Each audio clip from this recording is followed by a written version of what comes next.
Marwadi university మంచి భవిష్యత్తు కోసం తెలుగు విద్యార్థులు ఇష్టపడే యూనివర్సిటీ. కాల్ 9059052378 9059052379.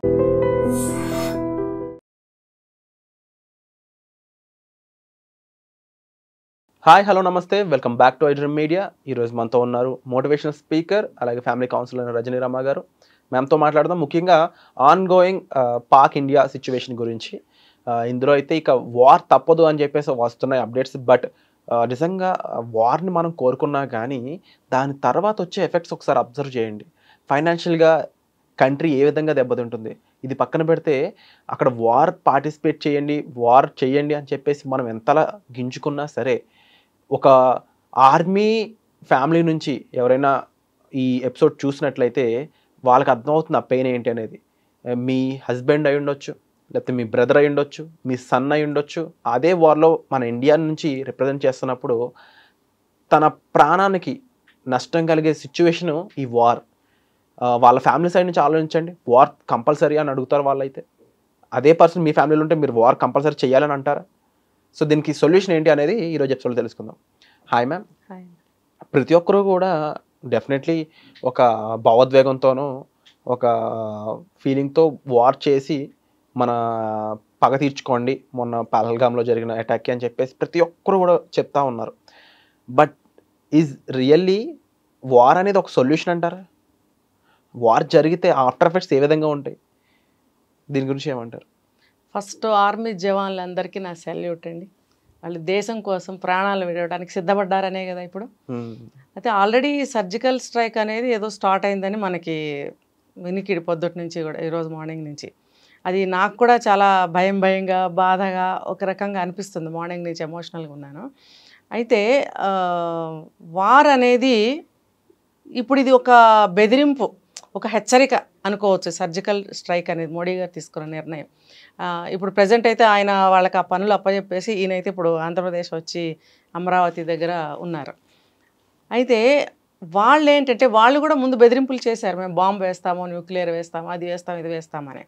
వేసినప్పుడు ఆ బెదిరింపులకి మనం భయపడిపోతాము అని చెప్పి. అయితే మోడీ గారు ఏం చేశారు, మనకి మొన్న పహల్గామ్లో జరిగిన దీనికి ప్రతి ఒక్కళ్ళకి కూడా ప్రతీకారం అనేది వచ్చింది. రివెంజ్ తీర్చుకోవాల్సిందే, వాళ్ళని అది చేయాలి, ఇది చేయాలి, అది చేయాలి. పాపం మనందరం ఇక్కడుండి అంటుంటాము, బోర్డర్స్లో ఉన్నవాళ్ళు కానీ, ఆ వార్లో పాల్గొనే ఆర్మీ జవాన్లు కానీ, జవాన్లు ఏంటి అన్ని క్యాడర్ వాళ్ళు ఉంటారు ఆ సమయంలో అక్కడ. ఒక కుక్కు దగ్గర నుంచి, స్వీపర్ దగ్గర నుంచి పై స్థాయి ఆఫీసర్ల వరకు కూడా బోర్డర్లో ఇప్పుడు ఉండి తీరాల్సిందే. మీరు అన్నట్టు వాళ్ళ ఫ్యామిలీస్ అందరూ కూడా చాలా దిగులుగా భయంగా ఎదురు చూస్తూ ఉంటారు మరి వాళ్ళు తిరిగి వచ్చే వరకు.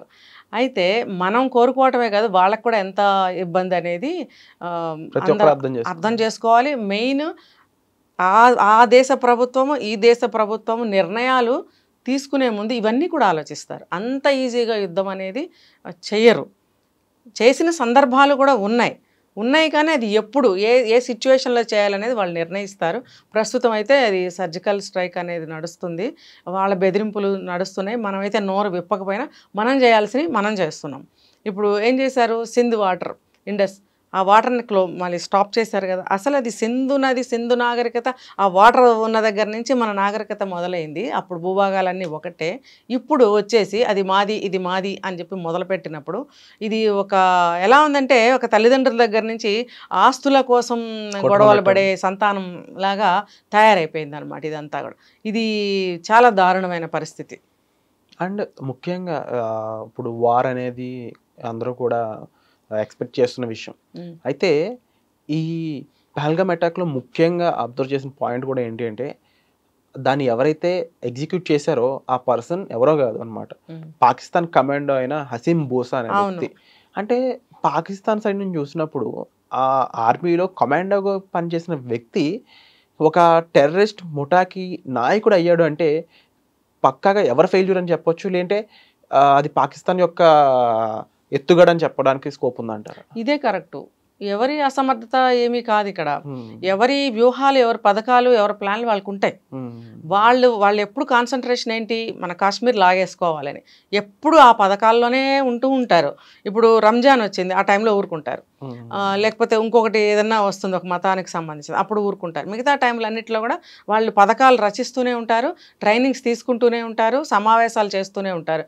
ఇప్పుడు మొన్న ఈ మధ్య డేట్స్ నాకు సరిగ్గా తెలీదు, మరి అక్కడికి వచ్చి హసన్ అనే అతను మీటింగ్స్ చేశాడని, దానికి కొద్ది రోజుల తర్వాతే ఈ అటాక్ జరిగిందని, ఈ పెహల్గాంలో కూడా అది అన్ టైంలో దాన్ని ఓపెన్ చేశారని కూడా మనం ఒకటి వింటున్నాం.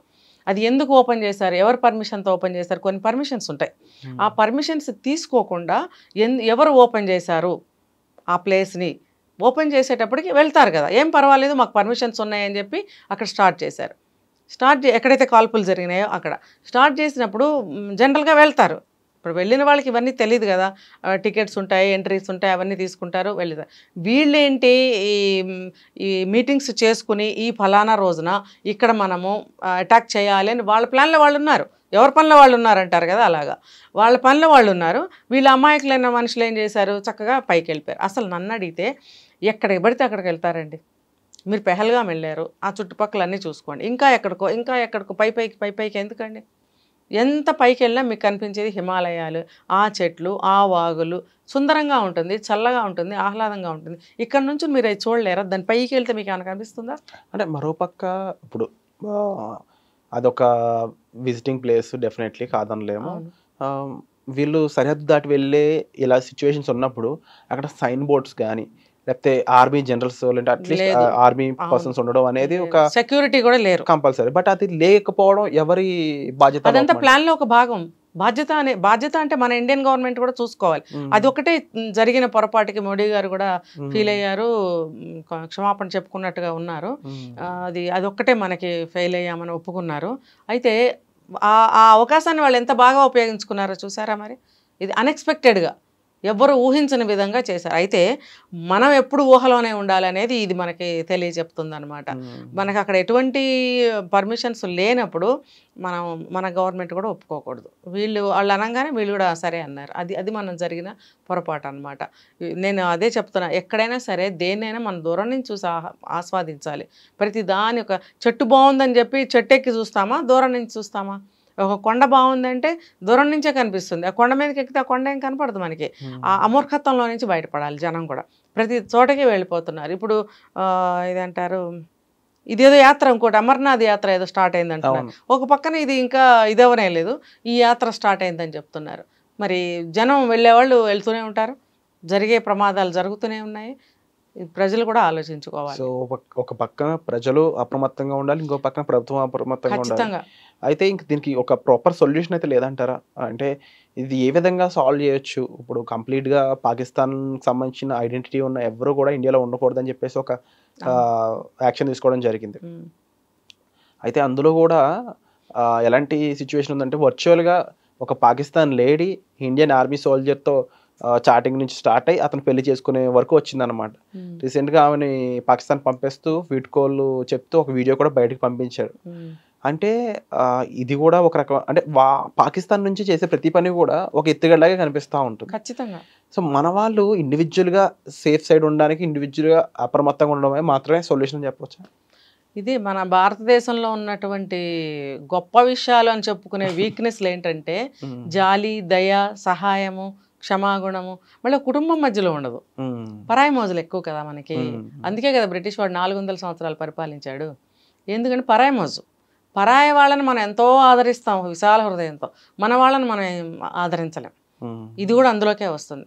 ఇప్పుడు మన హైదరాబాద్లో కూడా ఉన్నారని చెప్తున్నారు. అవును, 200 మంది దాకా. ఆల్ ఓవర్ ఇండియాలో ఈ ఇష్యూ జరిగాక నెక్స్ట్ జాగ్రత్తగా ఉండండి అని ఒక హెచ్చరిక పంపిన సిటీ ఓన్లీ హైదరాబాద్. అవును, అమిత్ షా గారు మన రేవంత్ రెడ్డి గారికి చెప్పారు, ఇప్పుడు ఏరే కార్యక్రమంలో ఉన్నారు ఖచ్చితంగా తీసేయాలి. ఇప్పుడు మనం ఒక అమెరికా వెళ్ళాము అని అంటే ఎన్ని కండిషన్స్ అండి. వెళ్తే కూడా నువ్వు ఇన్ని రోజులు ఉండి మళ్ళీ వెళ్ళిపోవాలి. అక్కడికి వెళ్ళినప్పుడు తలుపులు వేసుకుని ఇంట్లో కూర్చోవాలి తప్ప నువ్వు ఏం చేయకూడదు. ఏమైనా చేసావంటే నీకు ఈ శిక్ష, నీకు ఆ శిక్ష. మరి మనం ఎందుకండి మనకు లేవు అంత కండిషన్స్, అన్ని చట్టాలు మనం ఎందుకు తయారు చేసుకోలేదు? బయట వాడిని ఎందుకు రప్పిస్తున్నాము? ఇటు బంగ్లాదేశ్ వాళ్ళు, ఇటు పాకిస్తాన్ వాళ్ళు వచ్చేసి అంతమంది డంప్ అయిపోతుంటే మన భారతదేశం భూమి ఎందుకు సరిపోవట్లేదు? ఇప్పుడు మన పంజాబ్ వాళ్ళు వచ్చారు, గుజరాత్ వాళ్ళు వచ్చారు, కేరళ వాళ్ళు వచ్చారు, వీళ్ళందరూ మన భారతదేశంలో ఉన్న గడ్డ మీద నుంచి ఆ ప్లేస్ నుంచి ఇటు వచ్చారు, అంతవరకే. ఆ స్థలం నుంచి ఈ స్థలంలోకి వచ్చేంత మాత్రం మన ఇండియాలో స్థలం చాలకుండా ఏమి ఉండదు, మన వాళ్ళే, కాకపోతే అక్కడి నుంచి ఇక్కడికి వచ్చారు. బయట కంట్రీలో నుంచి వాళ్ళు వచ్చినప్పుడే కదా మన దేశం సరిపోకుండా అవుతుంది. కోర్స్ మన జనాభా పెరిగితే అది అది పక్కన పెడదాం, అది సాధారణంగా జరిగేదే, అది సహజం. బయట వాళ్ళు కూడా వచ్చినప్పుడు మన ప్లేస్ మనకు సరిపోతుందా? అసలు ఎందుకు ఎలా చేస్తున్నారు? బంగ్లాదేశ్ సైడ్ నుంచి ఎంతోమంది వచ్చారు, అమ్మాయిలను అక్రమంగా రవాణా చేసి ఇక్కడ వెధోపనలు చేస్తున్నారని ఒక పక్కన నడుస్తుంది.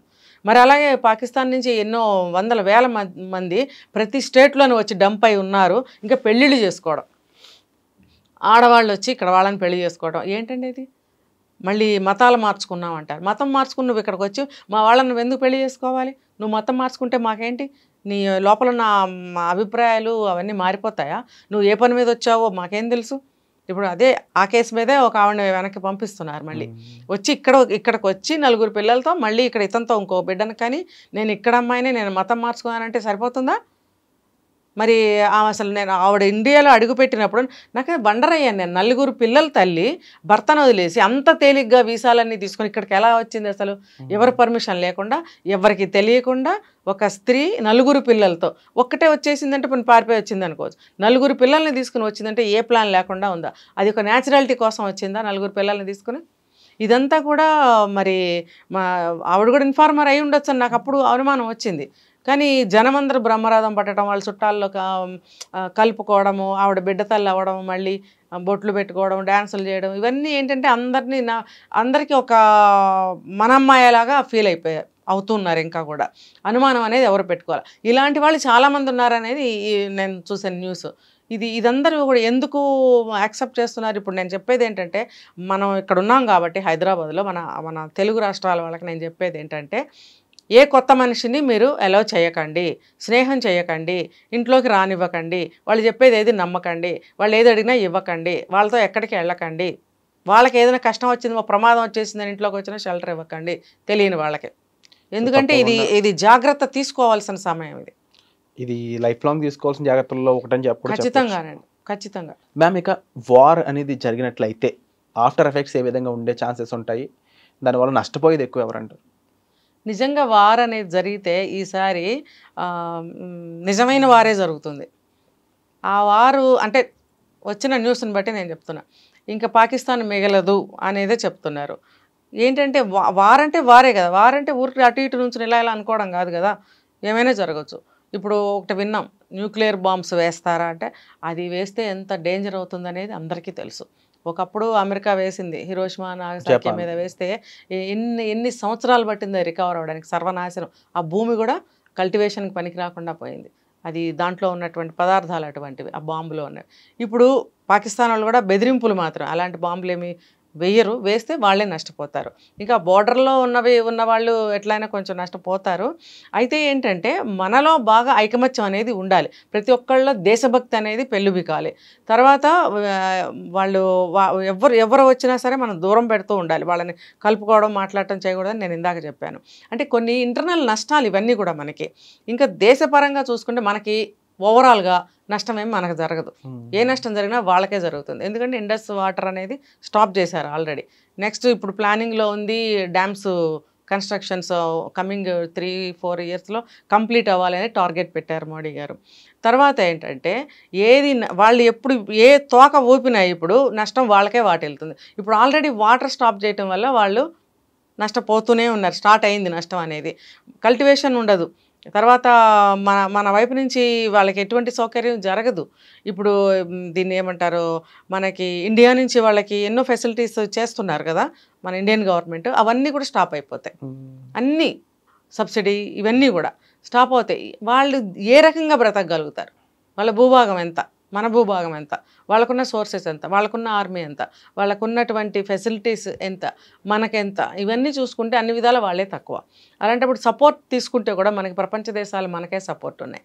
ఆల్రెడీ ఇజ్రాయెల్ నుంచి అవి మనకి కొన్ని ఫ్లైట్స్ వచ్చి ఆగాయని, దాంట్లో నుంచి అమ్యునిషన్ వచ్చిందని, అవన్నీ రిజర్వ్ చేసుకుంటున్నారని మనకు టాక్ వింటున్నాం. వరల్డ్ కంట్రీస్ అన్ని ఇండియాకి సపోర్ట్గా ఉన్నదని అన్నీ ఒక్క చైనా ఒకటే పాకిస్తాన్కి సపోర్ట్ కదా, ఆ ఒక్క సపోర్ట్తో వాళ్ళు ఏం చేయగలుగుతారు?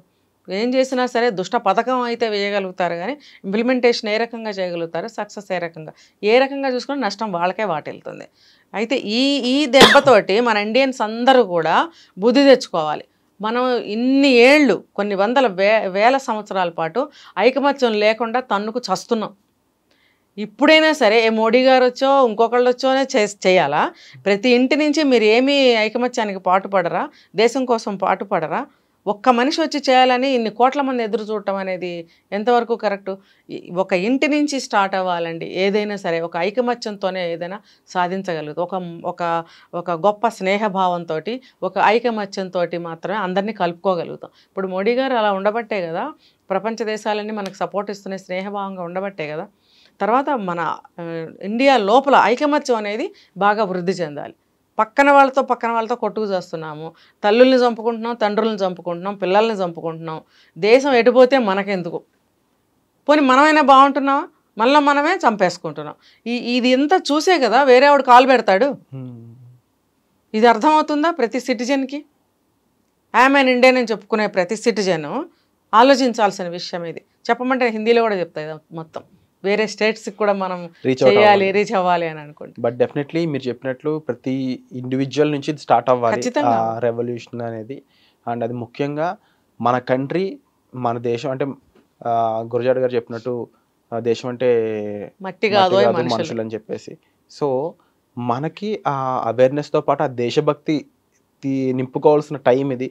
దాన్ని జీవితాంతం మోయాల్సిన రెస్పాన్సిబిలిటీ మనది. అది ప్రతి ఒక్కరు అర్థం చేసుకోవాలనేది ఈ మెయిన్ మోటోనే ఈ ఎపిసోడ్ అండి. దీనిపై మీ అభిప్రాయాన్ని కామెంట్ సెక్షన్లో క్లియర్గా మెన్షన్ చేయండి. Thank you so much. నిజంగా ప్రస్తుతం ఉన్నటువంటి సమాజం దేనికి ప్రయారిటీ ఇస్తుంది? ఆర్థిక సంబంధాల చుట్టూ మాత్రమే తిరుగుతుంది. మళ్ళీ ఎన్నికలంగానే చాలా విరక్తి కలుగుతాం. మంచి అనిపిస్తుంది కదా, లేడీస్ కూడా ఛాలెంజింగ్ జాబ్స్ చేసినప్పుడు చాలా బాగుంటది. ట్రాఫిక్ అసిస్టెంట్స్ గా నియమించిన ట్రాన్స్జెండర్స్ అందరితో సాల్యూట్ చేయించుకుంటున్నారు. ఫుడ్ డెలివరీ ఇవ్వటానికి వెళ్ళినటువంటి డెలివరీ బాయ్ అనిల్ పై కళ్ళ ముందు